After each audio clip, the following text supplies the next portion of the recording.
Chakaliya police સ્ટેશનના ASI police કર્મી પર 50 લોકોના ટોળાએ કર્યો હુમલો. પોલીસ કર્મી ગંભીર રીતે થયા ઈજાગ્રસ્ત. જાલોદ તાલુકાના ચાકલિયા પોલીસ મથક ખાતે ફરજ બજાવતા એક મદદનીશ પોલીસ ઉપનિરીક્ષક પર આશરે 50 લોકોના ટોળાએ હુમલો કર્યા હોવાની ગંભીર ઘટના સામે આવી છે.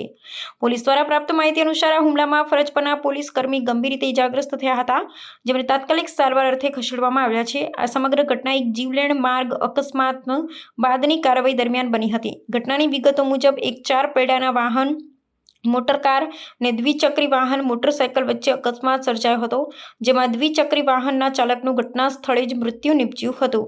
પોલીસે કાયદેસરની કાર્યવાહીના ભાગરૂપે પંચનામો કરી મૃતદેહને સબ પરીક્ષણ પોસ્ટમોર્ટમ અર્થે પેથાપુર ખાતેના સામુદાયિક આરોગ્ય કેન્દ્ર CHC ખાતે ખસેડ્યો હતો. જ્યારે મૃતદેહને સામુદાયિક આરોગ્ય કેન્દ્ર ખાતે લાવવામાં આવ્યો ત્યારે મૃતકના પરિવારજનો અને સંબંધીઓ ઉશ્કેરાયા હતા. પરિવારને જાણ કર્યા વિના કે પૂછ્યા વગર સ્થળ પરથી મૃતદેહ શા માટે લઈ આવ્યા તેવો આક્રોશ વ્યક્ત કરી એકઠા થયેલા ટોળાએ હાજર પોલીસ કર્મી પર હુમલો કરી દીધો હતો.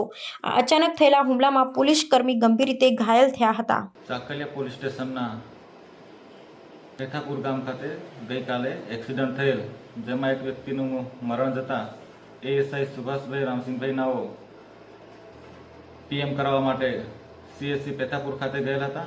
ત્યાં મરણ જનારના કુટુંબીઓ ભેગા થઈ અને સુભાષભાઈને કહેલ કે તમે અમને પૂછ્યા વગર બનાવવાળી જગ્યાથી ડેડ બોડી કેમ ઉપાડી અને વાહનો ત્યાંથી કેમ ઉપાડ્યા તેમ કહી તેમની સાથે બોલાચાલી કરી ઝઘડો કરતા સુભાષભાઈને આશરે 50 માણસોનું ટોળું થઈ અને ગરદા પાટોનો માર મારેલ તથા પાઇપ તથા લાકડી વડે માર મારી ઈજા પહોંચાડેલ છે.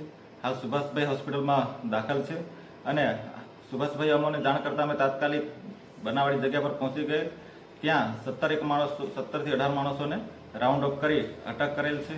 આજરોજ 17 માણસોને અટક કરી કોર્ટમાં રજૂ કરી રિમાન્ડ મેળવેલ છે અને હાલ તપાસ ચાલુ છે.